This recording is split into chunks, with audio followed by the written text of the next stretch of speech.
Welcome, everyone, to Asian Pacific Voices Radio, where we have stimulating conversations about topics and stories that affect our communities. I'm your host, Sasha Fu, and today our guest is someone I have been wanting to interview for quite some time now. She's part of the cast of one of the most famous television shows for children in the entire world, but you probably have not seen her face. She is the actor who is the creator of Sesame Street's first Asian American Muppet, Chi Young. Thanks to this puppeteer, Asian American children who watch the show now have a character who looks like them. I want to welcome our guest, Kathleen Kim, also known as, I guess, Kathy. Hi, Kathy. Hi, Sasha. Thanks for having me on. Hi, everybody. Hey, Kathy, is Chi Young around anywhere? Can she come and say something to us? Oh, yeah. Hey, Chi Young, you want to say hi to everybody? Yeah, I always want to say hi to new friends. Yeah, you guys want to be my friend? What's your favorite color? Also, do you like pie or cake? This is Jiyoung, from Sesame Street, and I just want to say rock on, everybody, and be cool. Okay, bye.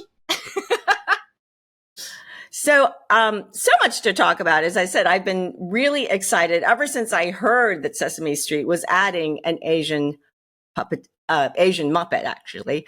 And I think that that announcement was received with so much excitement and fanfare from the media, as the first representation of an Asian Muppet, bringing that to life. Were you surprised by this sort of reaction, I guess the intensity of the reaction too? Yeah, I definitely was. We're, as Asian Americans, especially in the media, we're sort of like used to being on the sidelines in the background as like support. We're not like used to being sort of like front and center. And so when the character Chi Young was like created, I just figured it would sort of service this anti-Asian hate, API diversity celebration, especially we did for HBO, See Us Coming Together. And then I thought maybe she would kind of fade into the back and maybe show up in the background sometimes of a Sesame episode where Elmo would be like, bye, Chi Young. Hi, welcome to Sesame Street, And secretly I was sort of nervous about whether it would get a lot of attention. I almost wanted to, I'm like used to being in the background. I mean, I am a puppeteer. I'm used to being hidden. That's why a lot of us choose this profession, or this art form. And so I was completely gobsmacked by the response, specifically from Asian Americans. And there was one writer who interviewed me for The Lily at Washington Post who said it best. She said, it's because it's something that we had never thought to ask for. Mm-hmm. We weren't like waiting for it. Like, well, this is about time that it's like for us, and just collectively, it felt like the Asian American community just felt very, surprised and grateful. And it kind of healed a little bit of, not feeling seen or validated as children and growing up, watching TV, seeing nobody who looked like us. And I don't know, it was this thing that we hadn't asked for because we didn't think it was possible. And then when it was in front of us on a show that we all grew up watching, it did something cathartic to a lot of people. And, she sort of debuted during the pandemic still. It was like late 2021. And so it was very rare for me to get to meet other Asian people with Chi Young on my arm. And like the few times that it happens, it's always like an incredibly emotional experience. It's not just like, oh, cool, a puppet. Like the first time Chi Young met another Korean person, it was like the mom of a kid who was acting opposite Elmo on this video. And she didn't know that Chi Young was going to be on set. And she just, said, can I touch her hands? And I said, sure. And she just held her little puppet hands and like looked between Chi Young and me and the producer standing next to me and said, she means so much. Thank you so much for doing this. And I'm like, oh my God, And so, cause like, like working in anything like podcasting or television or whatever, like you're so sometimes like separated from your audience. You just kind of put it out there and you don't always like, and sometimes people comment or news picks it up, but you don't really know what like that personal response is. Sometimes it's hard to hear the appreciation. Oftentimes we hear the trolls or the critics, but oftentimes we Sure. don't hear the people who just are sitting back and saying, I love this. I adore this. This is for me. Yes. Right. And it's easy to say, well, this is nice. But like those couple times where like Chi-young has met Asian people specifically, Asian American people specifically, it's this validation. And I think like, obviously there's so many more Asian characters in American TV now than when we were growing up as kids in the 70s, 80s, 90s. Even in kids TV for sure. But again, there's something about that full circle moment of having it on Sesame Street, something we all grew up watching. Sesame Street, which is so inherently American, a Muppet, which is so, inherently American that feels like it just hits us harder for some reason. Yeah. So I truly was not expecting it. But when she was announced, my phone did not stop blowing up for like 2 months. It was like nothing I've ever experienced again. And it was all like, there were trolls, as you were mentioning. There were a couple like, especially on like sort of right-leaning media, like some not nice things to be said, but the overwhelming response was not just like, well, this is great. It's like, especially people who have Asian American families with like kids, young kids who can show them a different landscape than what we grew up with. For people who have not seen the show, tell us a little bit about Chi-young, and is she an extension of you, Kathy? Chi-young is a 7-year-old Korean American kid. Her parents immigrated here, so she's second generation, I guess you would call it. And she is spunky and loud and brave, and she's not afraid to take up space. She loves making new friends, and she is a rock and roller. She's got an electric guitar. She rides a skateboard. She's like way cooler than I was at 7.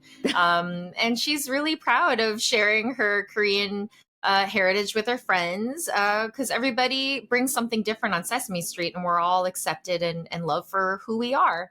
And as for, it's funny because there's definitely parts of her, the way that just mannerisms or whatever that have like creeped into her character, like, because I've had her for, a year and a half, I guess. And she's like ever kind of evolving, every time we do something together. I am not as brave as she is. I have to pull that from somewhere deep inside in order to, fill her character with courage. And it's like been a really beautiful life lesson for me to figure out how to, also learn how to take up space and speak up and be brave, because I got to put that in her. And so I'll always be grateful to her for that. But there was one thing that I realized, because someone had to point it out to me, that I do it all the time, is if you try to compliment me, I don't say thank you, because Asian women are not good at taking compliments in general, women in general. And so I go, that, and like that's how I respond to any kind of compliment. And so I realize that she does that too sometimes, where she can't articulate a thought, like she just kind of goes like, oh, I've got an idea, or like, I've been practicing, or I dabble, or like, so there's like little things like that I didn't realize that that are me, that I've put into her until other people pointed out. But most puppeteers will say that, like, yeah, it's like it's an extension. We kind of breathe this like sort of like life and spirit into this piece of felt and foam on our arm. From my understanding, Kathy, it can take years to become a master puppeteer. And I'm curious, how did you find your way into puppeteering and actually working for Sesame Street? Isn't that kind of like grabbing the brass ring or winning the Powerball? I mean, it really is a dream come true. I mean, I grew up watching Sesame Street. I love the puppets, but never saw myself as like a performer. And also, who gets to be a puppeteer, And so it was like something I always was interested in. I love the Muppets, and I did dabbled in it with like school projects and stuff growing up, but never entertained the idea of it being like a profession or really pursuing it. Also, it's just like anybody with Asian immigrant parents knows, like, you don't pursue arts. Like, that's a waste of time. And so I just kind of kept it as like a thing that I secretly enjoyed. And then fast forward to, my husband and I, we took like this comedy improv class that taught puppetry. And that sort of reinvigorated, like, oh gosh, I love this so much. And so everybody in that class, we kind of performed together, and they heard of this workshop that Sesame Workshop was throwing to teach puppetry to new people. And also to kind of see what talent was out there secretly, although they didn't say it. They're like, this is not an audition. This is like a free workshop. And it was audition only. And everyone was setting in tapes. And I said, why not? What the heck? I was the only person who got in. They trained us. It was intimidating because it's like, wow, like I learned so much, including how much more I would need to learn or grow in order to do this as a living. But to my surprise, the next year, they called a bunch of people from that workshop who had promise in to do 1 to 3 days over the course of season 46, I believe, to kind of assist, be background, observe. And I thought that was it. Wow, I got to live my dream of being a Sesame Street puppeteer for like 3 days. And then I went back to my other job of working as a reality show producer. But then to my surprise, they kept calling me back, and they sort of whittling down that short list from that workshop down until in 2017, they wrote, they reached out to 4 of us saying that we were chosen for their inaugural mentorship program to grow us as the next potential generation of Muppet performers on Sesame Street. And knowing that, the 3 other puppeteers who were chosen, they had a lot more experience than I did. But I think I think it was also just like being chosen for not to be like plopped in and be ready to work professionally. It's that, like, is there potential here? We like you as a person. Also, there is not a lot of women or people of color, certainly not many women of color, period. And so I think it was just like this opportunity to grow me. I certainly didn't take that workshop and they go, wow, this is like, it was a diamond in the rough. It wasn't like, whoa, she's ready. Where have you been all of our lives, kids? It was like, we like you. We want to train you, And so I was incredibly lucky for that. And so, yeah. When you were accepted into the program, were you really conscious that you were in some way breaking barriers? You said there were very few women of color in the program. So did that have any kind of impact in your expectations for yourself? Sometimes we feel we have to do better than everybody else because we have to we have to show everyone that we've earned this, almost like overperforming, right? Because there's this seed of doubt, like they don't think I can do it, but I got to show them. Did you have any of those feelings? Man, absolutely. But it's a tricky thing though, because, well, at the time, it wasn't until Jiyoung that like my Asianness really factored in, where it was like clear that, my heritage is, would help me create this character. But at the time, it was just like this feeling in the back of my mind of just like looking around, and historically Muppeteers are like the vast majority have been white men. And, at that initial workshop that I got into, maybe like a quarter of us were women. And the teachers, who are these like legendary Muppet performers, they're like, you might notice that it's not equal men and women, but you guys have to understand how hard it was, how much work we had to do just to find you ladies. So I knew there weren't a lot of women in it, and looking around, like I didn't see any other Asian women. I didn't see any other Black women at the time doing Muppet style puppetry. And so in the back of my mind, I'm like, it's got to factor in, And so what that did for me is confirmed I don't belong here. I'm only here to check up my diversity box. And so, the trying harder to like, it's the thing is, all of the sort of senior like puppeteers are like, go fail big. If you're in the background, try to steal the scene. And I'm like, oh, no. Like, I don't want to mess up anything. And so my way of overcompensating was being incredibly, and I hate to say it because it buys into the stereotype of being very obedient and being very quiet and like flying under the radar and just like, doing my job really well, especially if I had to assist or right hand. Like, you wouldn't know I'm there. I'm the right hand ninja. Well, I should back up and say, like, oftentimes we use, like, the principal character will play their character, and an assist will come in and do their right hand. And like, the biggest compliment that you can get as like a right hand assist is that you forget that they're even there. They just become like this natural, cohesive part of the whole. And that was like, I'm like, that's where I live. I'm a good right hand. I don't. And so for a long time, I was like really scared of like going big or, trying to be bold.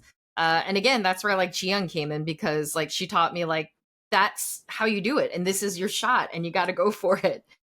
I guess knowing that you were a woman of color in a predominantly male environment, white male, we can say, what kind of pressures did you feel? And did you feel that other people had certain expectations that might have been hindrances to you or impediments?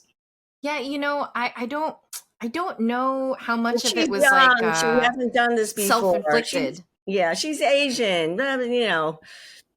Maybe. But that's the other thing. I'm not as young as some of the other people starting out. Like, I've had a whole career. I was pregnant on my first day of Sesame Street. Like, I was married. I'm like, I can't leave all of this to do this very niche, job with not a lot of financial security to it, But it was a nagging feeling. It wasn't like I got bullied or hate for it, but I felt like, gosh, there are people who've been doing this longer than me who deserve to be here. And I'm only here to check off my diversity box. So I better not, you're just constantly like worried that they're going to all figure it out and realize they made a mistake, or that like you don't actually belong here and you're not actually talented, or it's just because you're Asian, it's just terrible. And when were you able to transcend those doubts about being the imposter or just, the pro forma checking the diversity box? When were you able to get beyond that? Gosh, it is still something that I am battling to this day. Like, but I think honestly, it was not on Sesame Street that it was just like the first nugget of confidence that I got. Because again, like I was in production. I'm not a performer. I don't have an acting background or a performance background. And so I just kept thinking, I'm just winging it. You can't, like, at some point people are going to catch that you're just winging it, right? But for me, that first like sort of nugget of confidence is like, oh, do I have something like that people like was on Nora from Queens, Awkwafina's Comedy Central show. Yeah.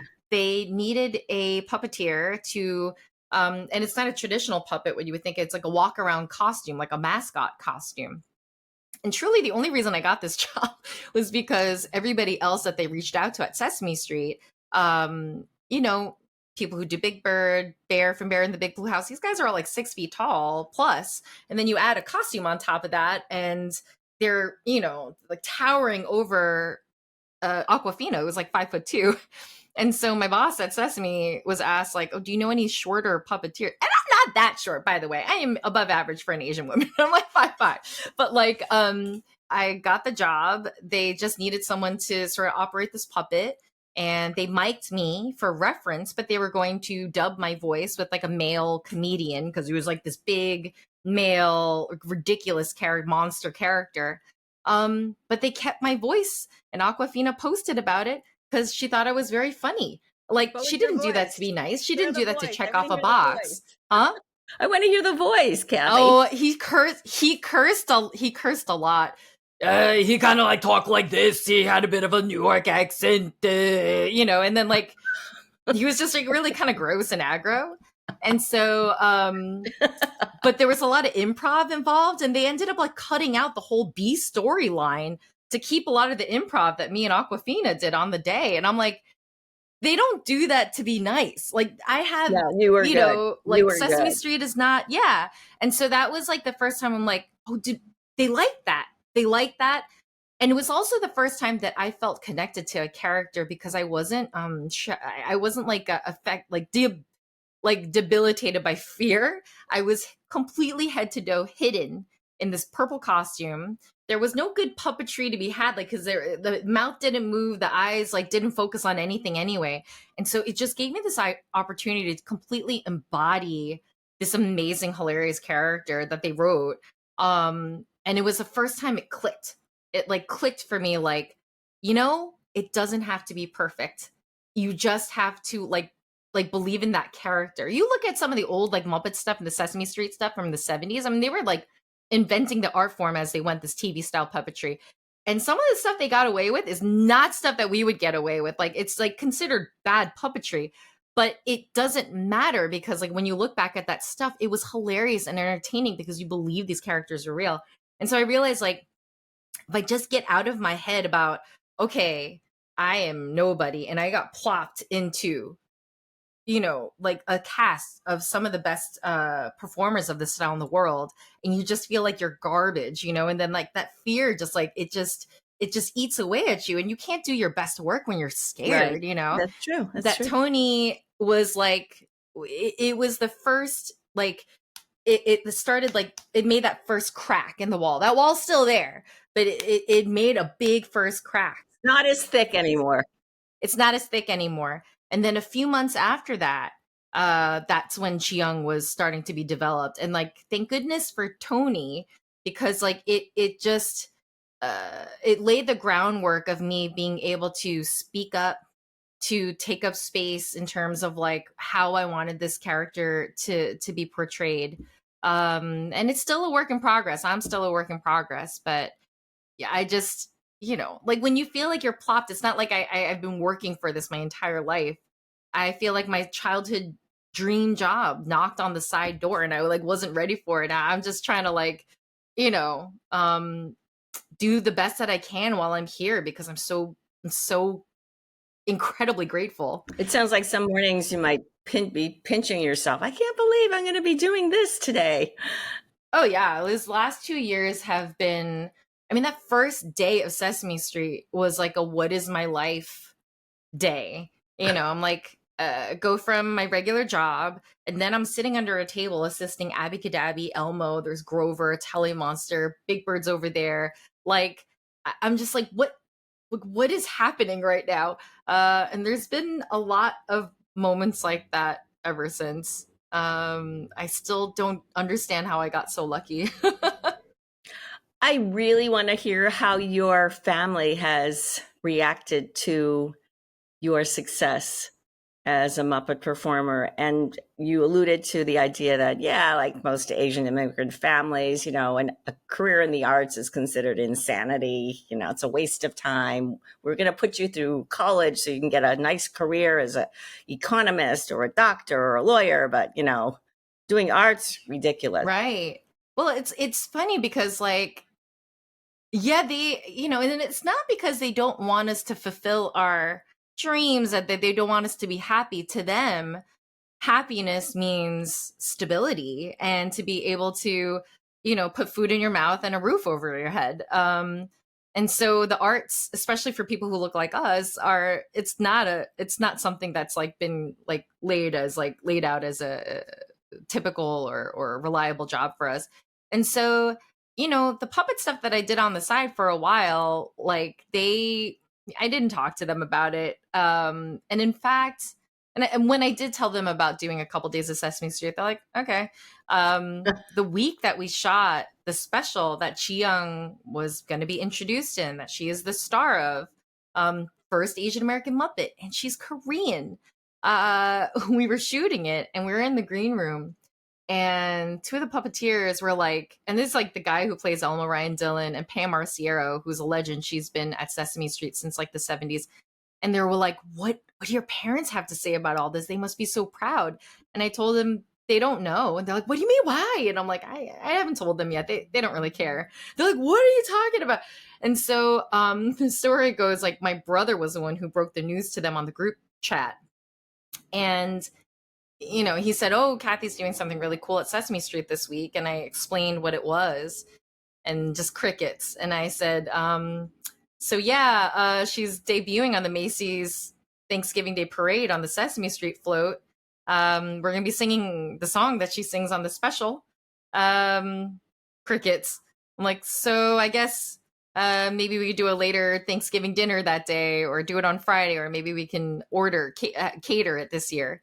And the only thing my dad said was, okay, we order turkey. And that was it. I was like, that's it. Okay, cool. And then the next time I saw them, because I think my mom can like register that I was like a little like, wait, that was it, you know? And so that when I saw them, my mom was like, so you're going to be on the parade? You're going to be on the parade? I'm like, no, my character. I have a new character, a Sesame Street character, and she's going to be on the parade float. And so my dad goes, just this part, you on TV? And I'm like, oh my God. He's just like pointing up and down his forearm. And I'm like, you know, and so they really couldn't really wrap their heads around what all this meant or the significance of it. It was not until the Korean news circuit started picking it up. And it wasn't until their Korean friends whose kids grew up to actually, you know, go to, you know, become doctors and lawyers, when they started calling my parents to say like how cool this was, that they saw me on the news. They needed that outside validation to suddenly feel like, wait, oh, is this, are we allowed to be proud of this? This is cool. And like, you know, like Chiyoung just got her a plush. And so the fact that you can buy a Chiyoung plush in stores, like, you know, they're pretty stoked about that. And it's opened up a lot of conversation honestly, about between me and my mom about the significance of having like an Asian American Muppet character, not like just Asian, but Korean American. Like she's of here and also is proud of her Korean heritage. She could be both. And how as a kid I was like so embarrassed. Yeah. You said it's opened up an interesting conversation. Can you share some of the stuff that your mom said to you that maybe you thought, oh, I didn't know she felt that way, or I didn't know she thought that way? Well, you know, it's like the feeling of not quite feel. I mean, growing up, my mom would refer to white people as American people, you know, like 미국 사람들, like American people. And I'm like, but I'm American too, but I wasn't because I'm not white. And so, but then you go to Korea and my Korean is not great. And they can just look at the way I carry myself and dress. Like she's not from here. She's Kyopa. She's, you know, Korean foreigner. And so you just end up feeling like, where do I belong? And it wasn't even until like way into my adult years that I recognized that our Asian American upbringing and how those two things like, you know, meld together is a culture and a community in and of itself that we can be proud of. It doesn't mean being that like blank hyphen American doesn't make us less of either. It's just a different experience that we all have together. And so like listening to like Korean American podcasts and things, like I'm like, I feel so much in common and kin to these people that like I've never met. I'm like, we have a shared experience. We're not less than, you know? And I think that was something that my mom never thought about. Like she just figured we're Koreans in America, but I'm not the same Korean in America that my mom is, you know, because there's a lot of aspects of Korean culture that I've never known and that I will never know because I grew up here. So I think that was like, there have been a couple like, you know, Asian American organizations that have like, you know, honored me with awards or whatever. And like in the beginning, my mom was like, why are they inviting you to this? And we had to have a conversation about it. And you could see these like, you know, her learning something new. And then I think for Christmas, she gave me a Korean jade necklace that she had. And she gave it to me and said, you know, this is like a Korean jade necklace and you are doing something important for Korean people. So you should have it now.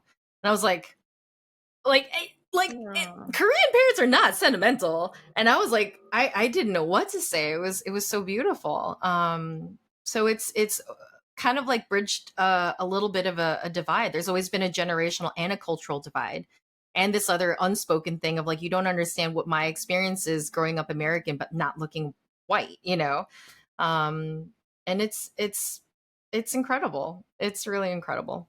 Well, Sesame Street has always been, I think, a great educational tool to serve as a bridge for understanding kids of different abilities, disabilities, and now racial and ethnic backgrounds.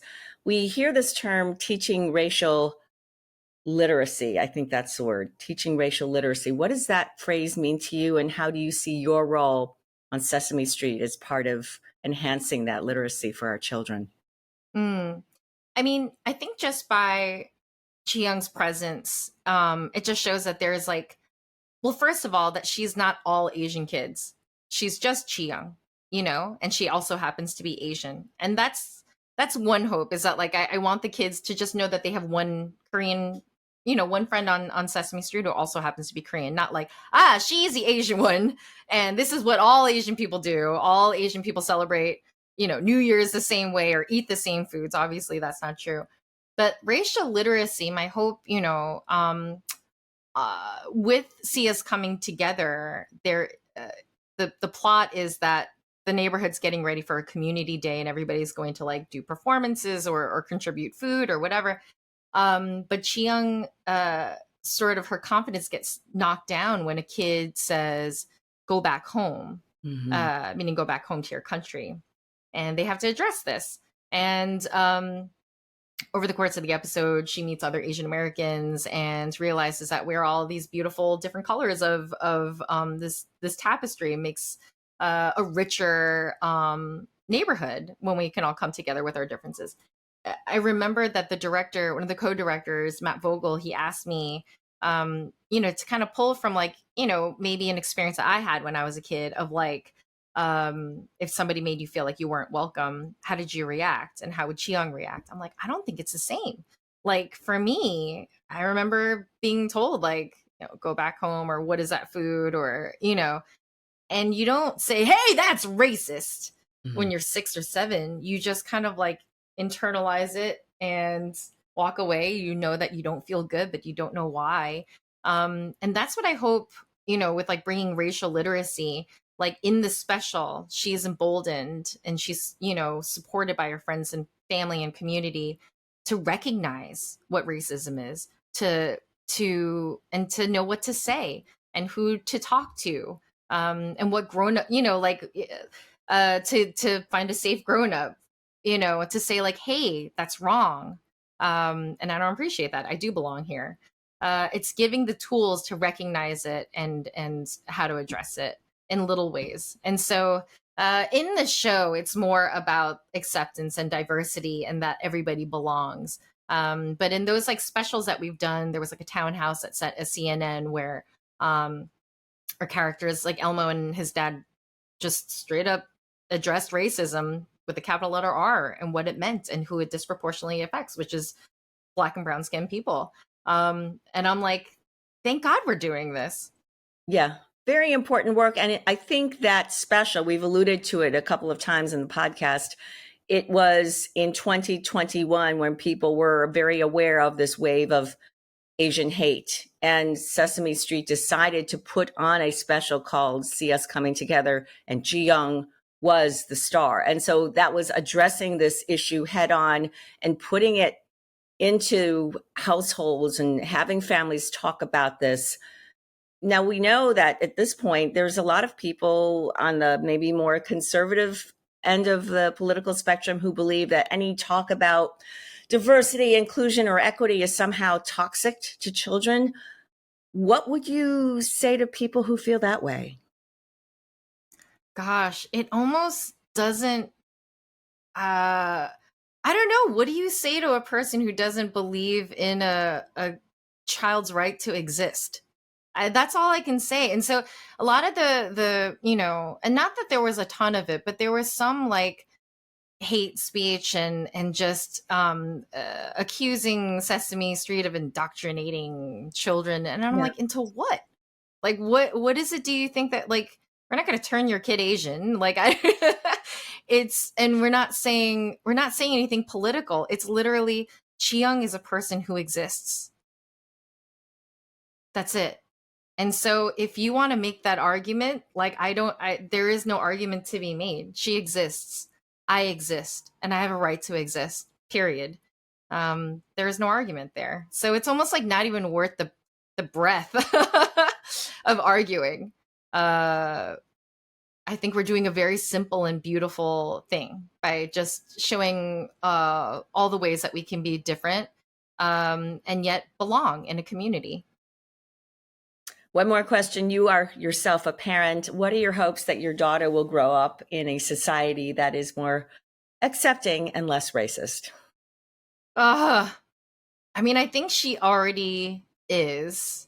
Um, but the thing is, like, she's Hapa. She's like, my husband's white. So, it's funny because we talked about like my mom not quite understanding what my experience was.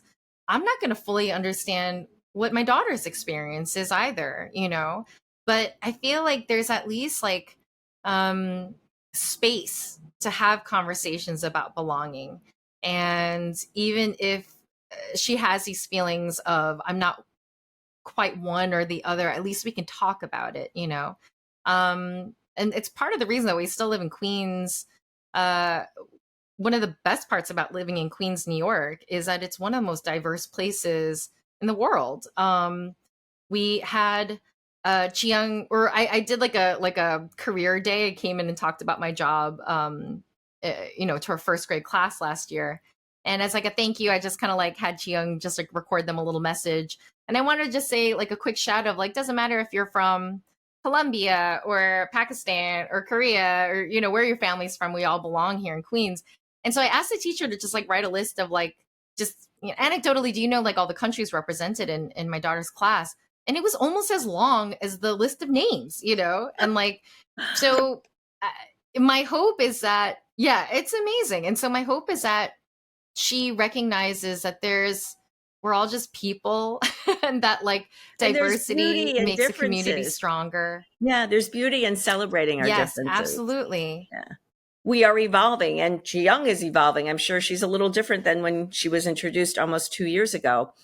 Oh, she sure is. Yeah. What are we're going to wrap up pretty soon, but what are a couple of traits that you think have evolved in terms of Chiang and her character and what she represents? It's so funny. She was always a rock and roller.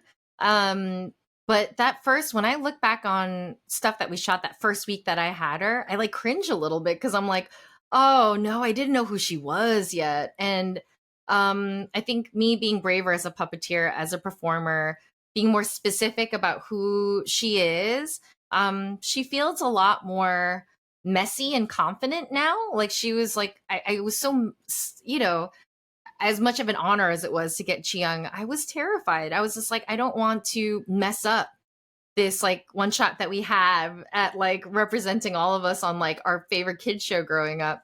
And so maybe I don't know. I feel like she was a little bit more reserved or insecure or like unsure of herself. You can see it in the way that she answers questions or asks questions. But now Chiang is like more likely to blurt stuff out or even like talk before she fully has her thought together, kind of like me. And she's definitely louder, I feel like. I'm always apologizing to our audio guys. But yeah, I think she's like messier and louder and more confident. Like I realized, and I told the writers this, I don't think that she's a good electric guitarist and skateboarder because she's like drill them over and over until she's perfect. I think she's good at those things because she is not afraid of falling and scraping her knee. She's not afraid of like making a loud mistake on her guitar. And that I feel like is like the biggest difference between me and her, because I'm just like, oh, nobody watched me make this mistake, She doesn't care. I don't know about that, Kathy. From what I'm hearing today, you are a lot like her. You've taken some chances, you've taken some risks, you've been bold, and you seem to believe in yourself, and we believe in you. I want to end on this note by asking thank you. How people who are interested in following you or what you're up to, how can they do that? So I am on Instagram at Cathode, Kafode. It's like a misspelling of cathode ray, which is in TV, because that's how I started out. And then on TikTok, I started posting some TikToks because why not? At Kathleen Kim, Kaffy Kim, like taffy, because every version of Kathleen Kim, such a common name, are taken.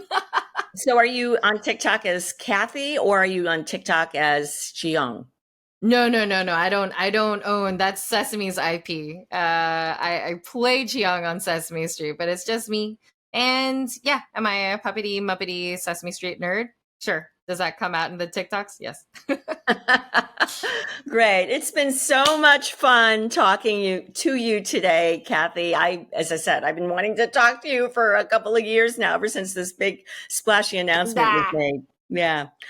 We'd like to thank our listeners for this radio show and ask them to send in suggestions for possible guests or topics that you'd like to hear in the future. And also be sure to subscribe to your favorite podcast platform and follow us on Facebook, Twitter, Instagram, as well as our YouTube channel. Asian Pacific Voices Radio is produced by Asian Culture and Media Alliance, ACMA, a nonprofit that empowers our Asian and Pacific Islander communities with a voice through the media arts.